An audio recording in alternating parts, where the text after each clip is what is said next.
It's absolutely wild to think that 80% of autistic females are not actually diagnosed until the age of 25, including myself, who was actually diagnosed when I was 25. And I genuinely think that a big reason for this is the fact that I took so much of the autism criteria so literally for the longest time. And I guess the reason why I did take it so literally was because I was listening to the stereotypes that were portrayed in the media about how autism actually presents, when the reality looks very, very different, especially for girls and women who are most likely to be underdiagnosed. So today, let's talk about some ways that you're probably taking the autism criteria too literally, which either meant that you got diagnosed late or have been super confused about whether you're autistic because of the fact that you took these things too literally. And for anybody who doesn't know, literal thinking is a type of thinking where you believe that something means exactly what it says. For example, thinking that cats and dogs are actually raining from the sky, or when somebody says hold your horses, being confused because you're not holding a horse. But again, these are very stereotypical ways of looking at literal thinking. So number one, let's look at how you're taking literal thinking too literally, because it will help with the rest of this video where I talk about some other examples. As I said before, you could look at it literally like the idea of cats and dogs literally falling from the sky. However, literal thinking takes so many other forms, especially when you are autistic as well. It can be a part of rigid thinking where you struggle to see any nuance in situations or in instructions, or again, assuming that people mean exactly what they say they do. But in the media, I think it is portrayed in a very dramatized way where somebody can't understand sarcasm whatsoever, when the reality is, as somebody who is also high masculine, that it's not necessarily that I don't understand sarcasm. When I expect it from somebody, I can understand it, but I've had to learn the rules of that sarcasm.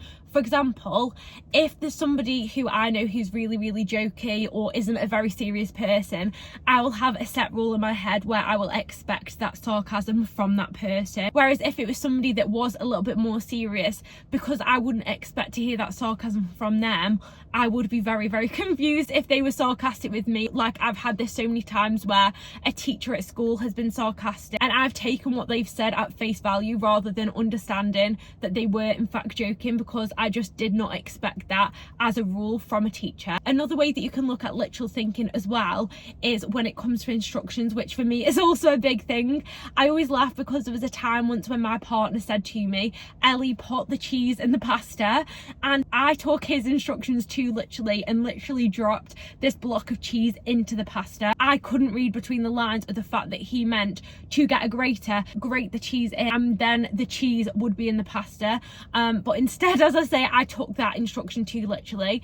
And one thing I've always heard, which I don't know about any of you guys, is the fact that I don't have much common sense. And I think that literal thinking is a huge reason for this, because I just follow instructions exactly how they are given, or assume people mean exactly what they say. Like, if somebody told me you've got to be there at 8 o'clock, I would get there at dot on 8 o'clock because they have given me a rule to be there at 8.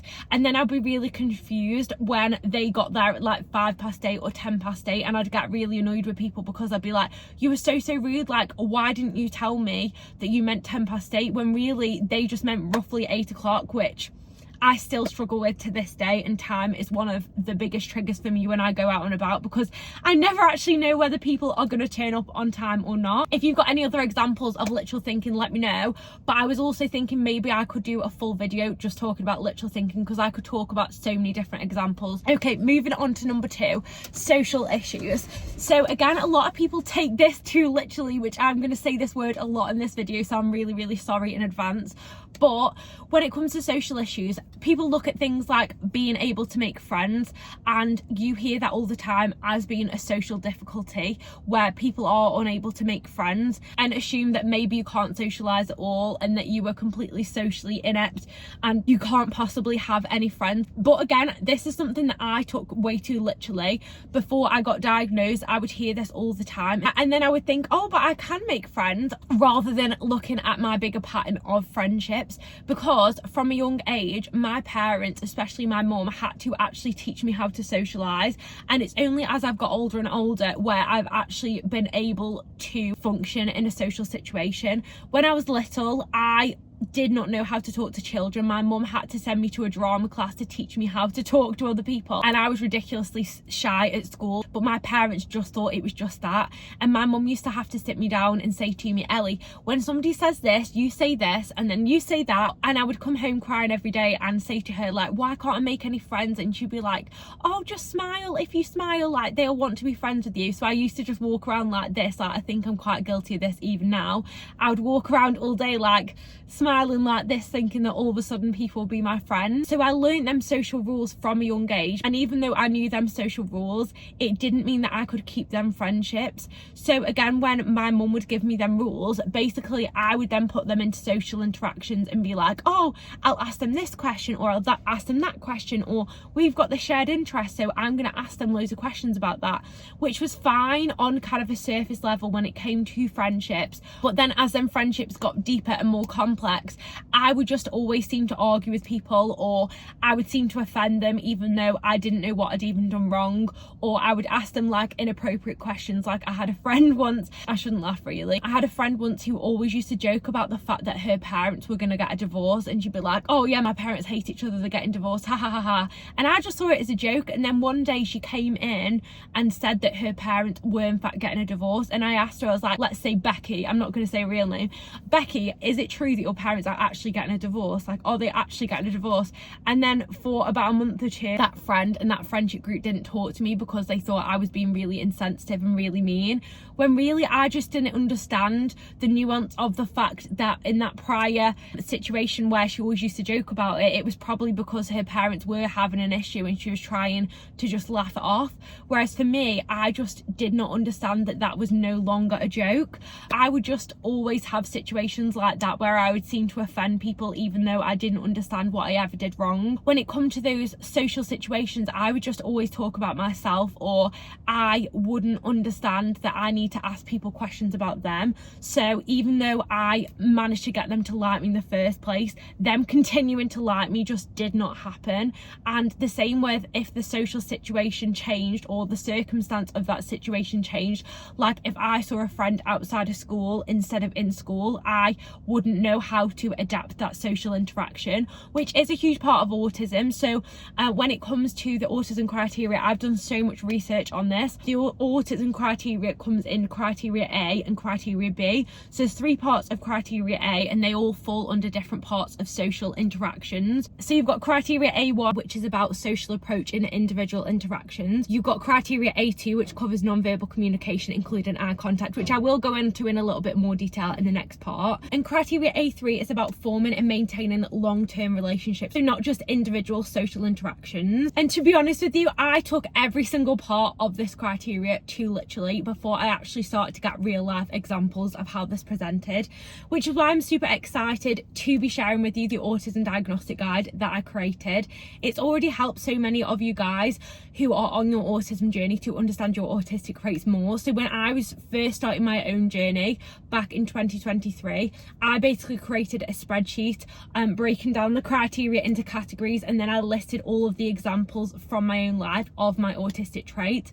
So I've basically created this into a spreadsheet for you guys now with over 300 examples and space for you to input your own autistic trait in there too. There's loads of cues and things like that, like questions basically asking you whether you fit that part and what that criteria actually means, which I know is going to be super helpful for anybody else who is looking to understand themselves more on their journey to getting their autism diagnosis. So I will link that below for any of you who are interested. So let's get on to number 3. The third way you're probably taking the autism criteria too literally is focusing on whether you can actually do something rather than how it actually makes you feel. The biggest example I can think of for this that I took too literally in my own life is eye contact, which obviously I said I would talk about a little bit more in this section. So that falls under criteria A2, which is non-verbal communication. And because I can physically make eye contact like I am right now in the camera lens, I thought that that must mean that I couldn't be autistic, when really the reality is that just because I can do it, it doesn't mean that I enjoy doing it. So for me, I feel as if somebody is staring into my soul when they make eye contact with me. I've always felt this way, and it's always made me feel really uncomfortable, even to the point where with my partner who I've been with for over 7 years, me and him have much better conversations when we're sat side by side driving, or if we go on a nice walk or something like that, rather than being sat opposite each other in a restaurant. Like, I find that way too intense, and I would much prefer to not be looking at somebody when I'm talking to them. Otherwise, I'm just focused on whether I'm making too much eye contact, whether I'm making enough eye contact, whether my eye contact looks strange because my eyes kind of move around rather than being fixed at that person. And I just find it overall really distracting and uncomfortable. So maybe that's you as well, or maybe there's a different part of the autism criteria where you think, oh, I can physically do it, so that must mean I don't fit that criteria, when the reality is that's often not the case. So my biggest tip to anybody who is trying to understand themselves more, and again, I touch on this in my autism diagnostic guide that I've linked, but don't just look at whether you can do something, but how that thing makes you feel, whether that's the eye contact, whether it's another part of the criteria, because especially if you are high masking, which the likelihood is if you haven't yet been diagnosed and you have reached an older age, or you're an adult or something like that, you've probably developed coping mechanisms or ways of actually communicating so that you seem neurotypical even though you probably aren't, if that makes sense. So definitely make sure you are trying to ask yourself those questions, how it makes you feel, rather than whether you can physically do it, because that's going to be more in touch with your unmasked version of yourself rather than the version of yourself that you try to be around other people so that you do actually fit in. Moving on to number 4, and you've probably noticed this a lot in this video. If you have, then I am sorry, but stimming, because honestly so many people think that stims are just things like spinning in circles or rocking backwards and forwards or flapping hands, which couldn't be further from the truth. As you might have noticed, I move constantly, and this is a big part of stimming for me, and it helps me to regulate myself. So stimming can be anything from, as I said, them examples earlier, like hand flapping, but it can be any repetitive movement that does actually regulate you. For example, I just like to have like little fidgets in my hands, like I'm always playing with my bobble, playing with my hair, which is why I ended up getting like a foot of it cut off last year, cracking knuckles, picking scalp, even my fingers, you can probably see here, like my fingers like are just eaten to death because literally all I do is pick my skin. So regardless of what that stim is for you, stimming is literally just about physical movement. So if you have to do any physical or repetitive movement to regulate yourself, then it is probably a stim. And not just that, guys, but it can also be like verbal stims. You could repeat words, you could be singing repeatedly to regulate yourself, you could be counting in your head. It can take so many different forms, but if it is repetitive, then it can be a stim. And again, I think this is a big reason that a lot of people don't think that they fit the criteria, because they just think of the stereotypical examples or often high support needs examples, whereas you might even do stims that aren't very noticeable so that people don't think you're strange or don't notice them. For example, like I always kind of pick my fingers like under the table, like if I'm out in public or something like that, or again, like I'll just play with my hair or something because it just seems like a normal thing to do rather than being really noticeable, like me sitting there spinning things or spinning in circles, which I used to be obsessed with doing until one of the teachers actually asked me why I was spinning in circles, and I realised it was strange. Example of masking as well. If there's any other examples that you can think of stims that you do, then please let me know in the comments, because there are so many different ways that this can look. And finally for today, number 5, last one for today, but let me know if you want me to do another video like this, special interests. Again, guys, when it comes to the media or stereotypical examples of how autism can present, we are often given examples of little boys who absolutely love trains, but special interest can take so many different forms. A bit like stims, they also provide so much regulation and reassurance to autistic people. And I know for me, my special interests are really, really grounded and help me to actually regulate myself on a daily basis. I genuinely do not know where I would be without my special interests. You can probably tell that one of them for me is autism, but also Harry Potter, which I've been obsessed with since I was 13. I'm now 27, nearly 28, so nearly 15 years I've had this absolute love and obsession with Harry Potter. But special interest can literally take any form. You could have a special interest that is leaves, it could be birds, it could be a cartoon, it could be cars, like literally anything that you can think of. If it's a subject that brings you intense joy, it's been long standing and is intense, that could be considered a special interest. And a lot of the time, again, when it comes to people that are high masculine, especially girls, they will have special interests that are similar to the interests of their peers. However, they are much more intense versus how their friends like things. For example, when I was growing up as a teenager, everybody loved One Direction. Like, so many girls in my year absolutely loved their music. But I felt like I just took it to a whole new level where I would collect everything One Direction, from the dolls to toothbrushes, toothpaste, bedding, posters, like even the dolls. I was like 14 and I was playing with the dolls in my room. I literally lived and breathed One Direction. It was all I talked about, it was all that I thought about, and it wasn't really the case for everybody around me. I remember crying because I originally couldn't get tickets to one of their concerts. My mum luckily managed to find me some tickets. I ended up going to see them twice, and I literally sat there crying, whereas my friend, she wasn't really that bothered, even though she did like One Direction. So again, this is why so often autism can get overlooked, especially for people that are high masculine or girls or women, because we kind of slip through the cracks where our autism symptoms or the way that our autism presents isn't unusual enough for people to think that it's an issue. Like, everybody just thought I loved One Direction, even though I took it to that whole next other level. And the same now for Harry Potter. Like, I am obsessed. I've been to the studio like 3 different times. I have to listen to the books every single day. I listen to them to go to sleep.